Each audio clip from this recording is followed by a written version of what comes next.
কেউ পড়বে কেউ পড়বে না, কেউ পরিধান করবে কেউ পরিধান করবে না, কেউ গোশ খাবে কেউ মাছ খাবে আর কেউ না খেয়ে থাকবে। সেই বাংলাদেশ আমরা দেখতে চাই না। খাবো সবাই একত্রিত হয়ে খাবো, শান্তি সুখ করবো সবাই একত্রিত হয়ে শান্তি সুখ করবো, দুঃখ কষ্ট থাকবো তো সবাই দুঃখ কষ্ট একসাথে থাকবো, আরামায়েশ করবো সবাই একই সাথে আরামায়েশ করবো। আমরা চাই বাংলাদেশের প্রত্যেকটা নাগরিক সমান অধিকার ভোগ করবে, তারা শান্তিতে বসবাস করবে। আজকে আমি জামায়াতকে বলবো, আপনাদের জন্য সুবর্ণ সুযোগ চলে আসছে। আগামীকালই নির্বাচন হবে না,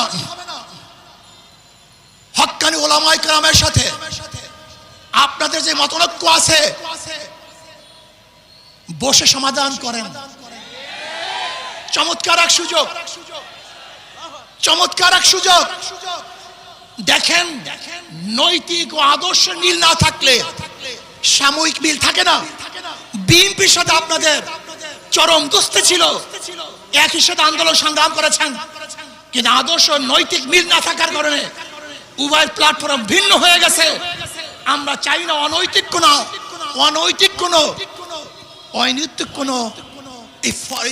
মানে লোক দেখানো কোন ঐক্য আমরা চাই না।